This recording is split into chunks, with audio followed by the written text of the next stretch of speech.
महिला नागा साधु बनने का रास्ता बहुत ही कठिन माना जाता है। महिला नागा साधु बनने के लिए किसी महिला को 10 से 15 साल पहले ही कठोर ब्रह्मचर्य का व्रत करना होता है। इसके बाद अपने गुरु को सिद्ध करना होता है कि वे सांसारिक मोह माया छोड़ने के लिए तैयार हैं। इसके अलावा भी महिला नागा साधु बनने के लिए कई नियम हैं। आइए विस्तार से जानते हैं महिला नागा साधुओं की रहस्यमयी दुनिया के बारे में। महाकुंभ में नागा साधु हमेशा से लोगों का ध्यान अपनी तरफ खींचते हैं। नागा साधुओं की विचित्र दुनिया ज़्यादातर लोगों के लिए चर्चा का विषय है, क्योंकि सांसारिक मोह माया को त्याग चुके नागा साधु एक अलग तरह का जीवन जीते हैं। नागा साधु 17 श्रृंगार करके शिव भक्ति में लीन रहते हैं। नागा साधुओं के बारे में तो लोग फिर भी कुछ जानकारी रखते हैं, लेकिन क्या आप महिला नागा साधुओं की रहस्यमयी दुनिया के बारे में जानते हैं? आइए जानते हैं महिला नागा साधुओं के रहस्यमयी संसार के बारे में।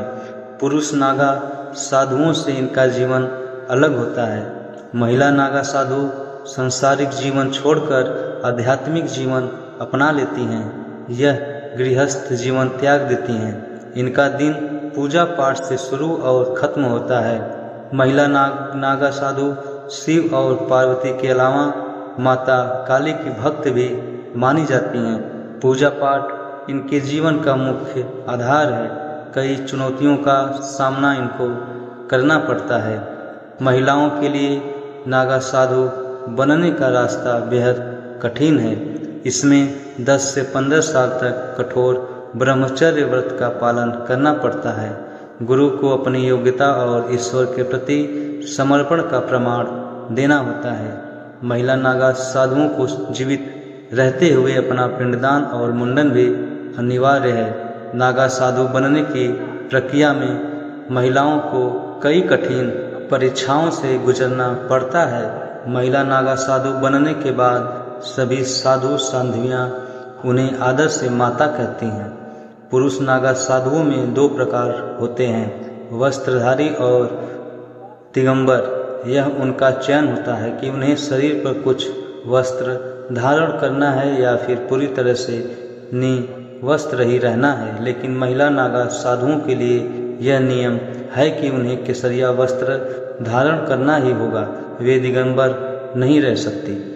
कुंभ के दौरान महिला नागा साधुओं के लिए माई बाड़ा बनाया जाता है, जिनमें सभी महिला नागा साधु माताएं रहती हैं। जिस तरह पुरुष नागा साधु निवस्त्र रहते हैं, उस तरह महिला नागा साधुओं के लिए निवस्त्र रहने का नियम नहीं है। महिला नागा साधु दिगंबर बिना वस्त्र के नहीं रहती, बल्कि वे केसरिया वस्त्र पहनती हैं। यह वस्त्र सिला हुआ नहीं होता है।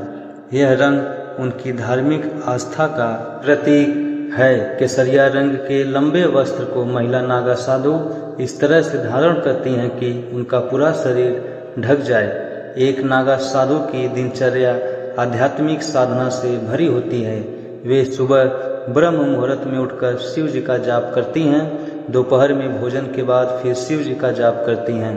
शाम को दत्तात्रेय भगवान की आराधना करती हैं। उनका भोजन सादा है, जिनमें कंदमूल, फल, जड़ी बूटी और विभिन्न प्रकार की पत्तियां शामिल होती हैं।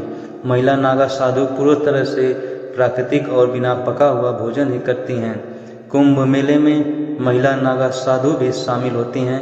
वे किसी भी अवस्था में दिगंबर नहीं रह सकती। महिला नागा साध्वियाँ केसरिया रंग के बिना सिले वस्त्र पहनती हैं। इस वस्त्र की वजह से वे पीरियड्स में भी एक छोटा वस्त्र बहाव के स्थान पर लगा लेती हैं। साथ ही पीरियड्स के दौरान वह गंगा स्नान नहीं करती, बस गंगा जल छिड़क लेती हैं।